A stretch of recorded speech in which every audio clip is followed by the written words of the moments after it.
Okay, let's give this another try.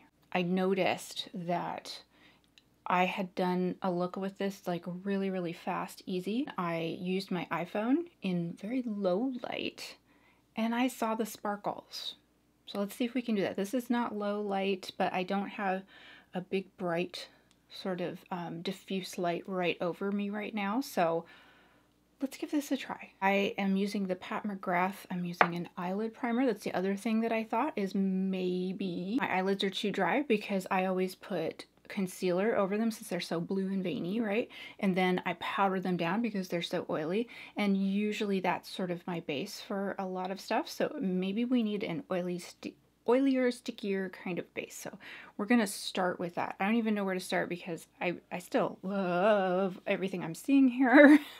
So, but I am gonna go out later today, so I don't want to do two different looks because I'll look crazy.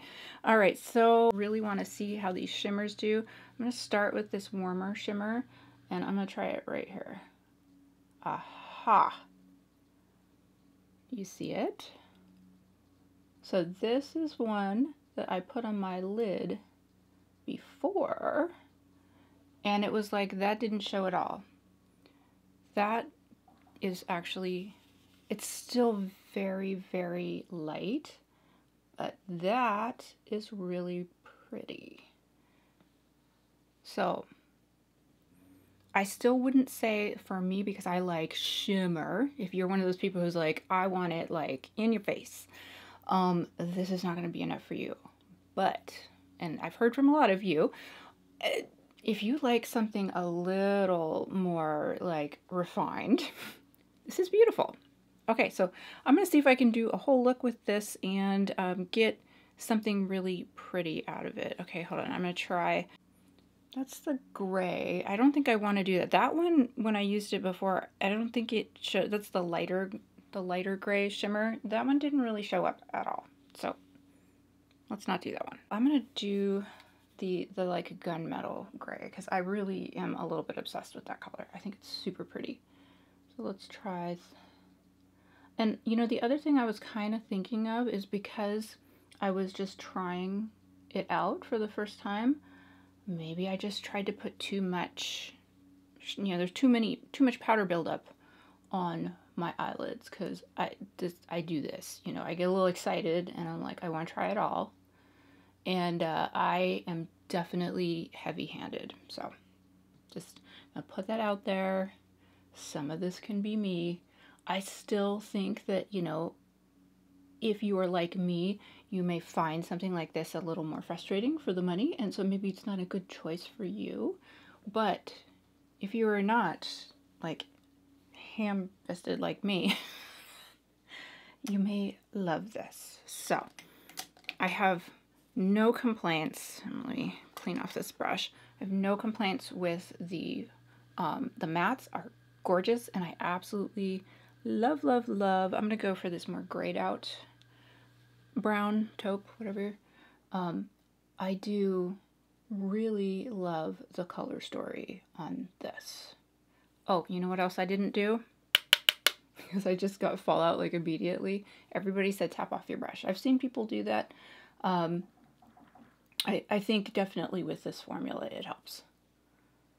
So, sorry, my hair is like wet. I just got out of the shower. I kind of, you know, if I'm going to put out a negative review, I'm very honest. I'm not just trying to, like, you know, say controversial stuff for clicks. That's not it. Not it at all. I'm usually expressing something like I am frustrated because I spent a lot of money and I don't feel like I got what I wanted out of it.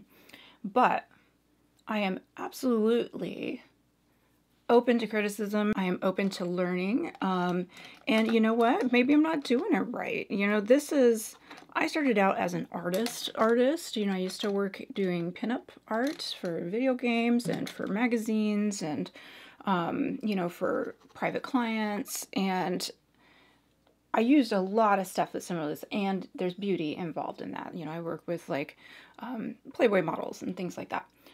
And so I'm very familiar and adjacent to this industry, and I've always had an interest in it. It was sort of very natural for me to kind of move into doing this instead.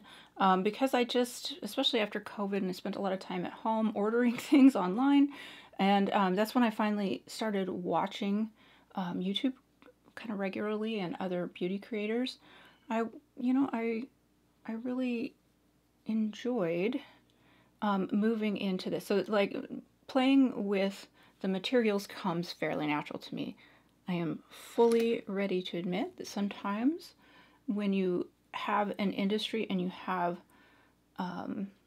it's the products that you use in it are fairly specialized. When you get more expensive specialized stuff that is more aimed at makeup artists, there may be some learning curve and I may not be doing it right. So I'm definitely willing to be open to that idea and be like, yeah, maybe I don't know what I'm doing.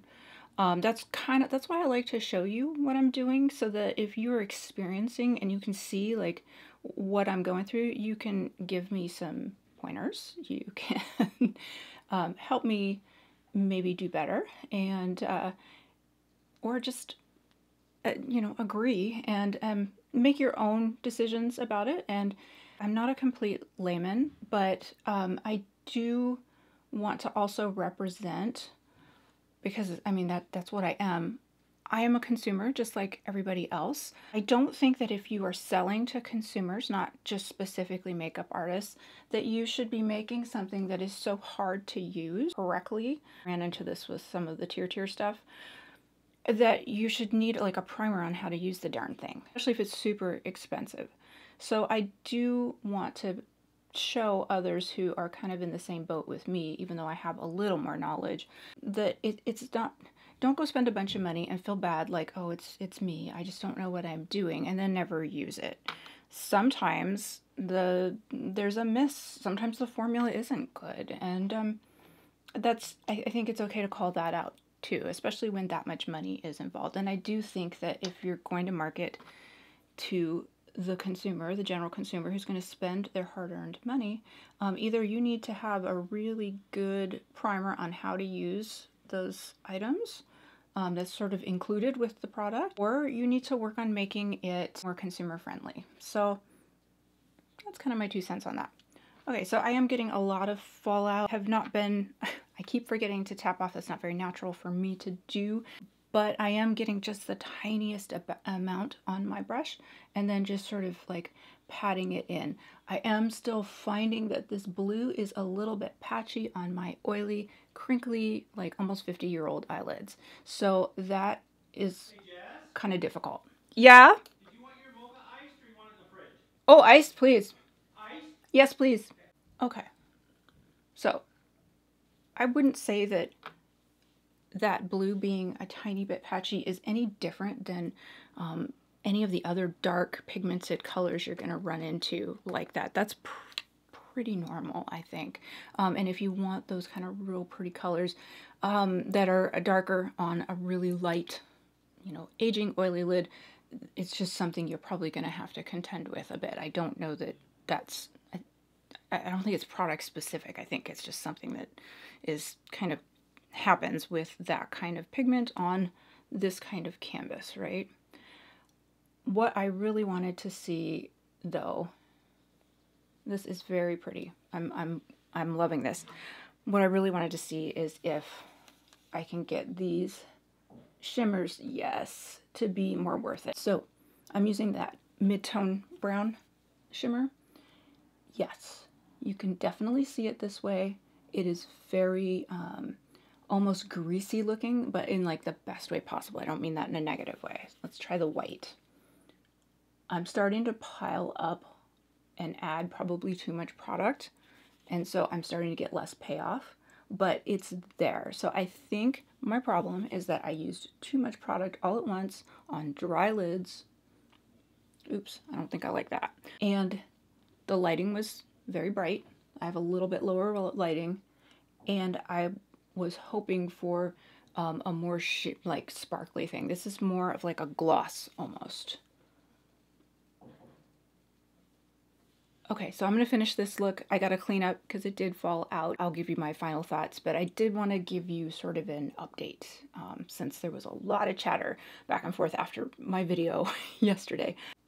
I wish I had more time to work with this and give you my thoughts, but whenever you are a creator and you are trying to get something that's really popular and new out, if you're not among the first people to get it out, people never see your video. So it's just the way the algorithm works. So this is my first one where I wanted to bump back in and see if my feelings changed by, you know, responding to some of your feedback on how to use it. Okay, I'm gonna finish the look. I'll be right back. Okay, we're gonna look at this in different lighting. And I just have, here, let me show you. I've got one of these lights right here. It's so dark outside. I can't really use that as lighting.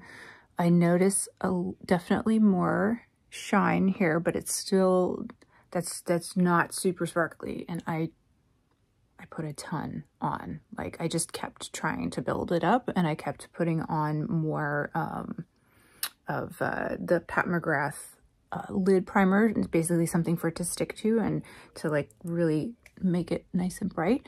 And this is kind of like, it maxes out at this, and I'm using the white and the like sort of medium brown golden shimmer in the middle. So that's how that looks in this light. Let's go look in my bathroom. I have these very, very low, well, here, let's just go.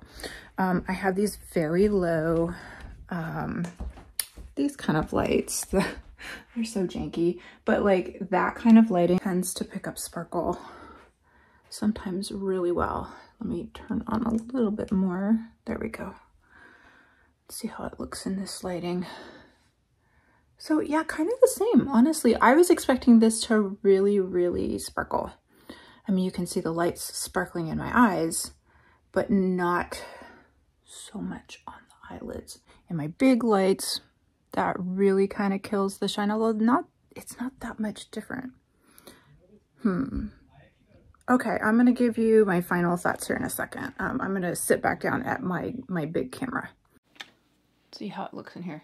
This actually looks, okay, so I was blaming it on my lights, and maybe that over light certainly is not going to pick up as much sparkle, but it's really not super sparkly on my eyes. The most sparkly it was right after I put on the Pat McGrath eye primer. It was still just a tiny bit wet, and then I put it on by itself, and it was sort of a little bit glossy looking, and I actually thought that was very pretty. But once you start like loading it on like I did to get this look, it still is, there's a shimmer there, and I think that a lot of people are going to like that. That's just not what I was going for. And if you're thinking that these are going to be super sparkly, super intense, it's not that, and you should know that. This is probably, you're going to be disappointed that you can't get that. If that's not what you're looking for and you like that just a little bit of glossy shimmer, which a lot of people do, you will probably really, really like this. And I mean, otherwise everything is, it's kind of what you see is what you get. Nice formula, everything blends really well, a little bit patchy on the darker colors. That's pretty normal. It's very hard to blend a darker color without having to put a ton on and go like this, which means you're going to be doing epic cleanup afterwards. So if you're trying to be very precious with it, it can be a little more difficult. I still had to clean up under both eyes multiple times because I also used the black as a bit of a liner. And yeah. Okay, so there's kind of my final thoughts on it. I do feel like I just gave it about as good of a try as I'm going to get out of it. I tried all the tricks I know. Tell me if there is some other magical trick that I am not doing right. But at least on my eyes, this is about the amount of shimmer that you can expect. If that's going to work for you, well then you'll love this. If not, you know, maybe save your money. And there's a new Huda Beauty nudes and very light shimmery palette coming out. You might like that one better, and I am going to try that one. I'm not a huge fan of the Huda Beauty formula. it tends to be very dusty. The colors get really muddy, but I am very interested in the colors in that new palette coming out, the ice one. So I'm probably gonna get it. I'll go swatch it. I think I'm gonna wait for that one to actually show up in store, and I'm gonna go swatch it and see how the formula feels to me. If it's just really bad, I probably won't get it, just because these are all so expensive, and you know, I talked about my beauty budget. So I'm hoping that it's actually pretty good, because I really do want to try that and see if I can get more sparkles, more shimmers, with still a nice cool nude sort of formula and color story. I think that one may please somebody like me more. But if you like your creamy mattes and this color story, I think I've exhaustively gone through whether this is going to be for you or not. So, okay. All right, I will see you guys in the next video. I don't usually do these like pop back in and let you know, but this is a subject that got people really talking, and I really like, I hate giving a bad review and not being 100% sure that, and it wasn't even just a fully bad review, it was just like, this is not for me and this is why. But I wanted to make sure that it wasn't just me doing something wrong, and I feel like I've at least answered that question for any of you who are still on the fence. Okay, I hope you guys are having a great weekend, and I'm gonna go dry my hair and make myself presentable, and I will see you guys in the next video. Okay.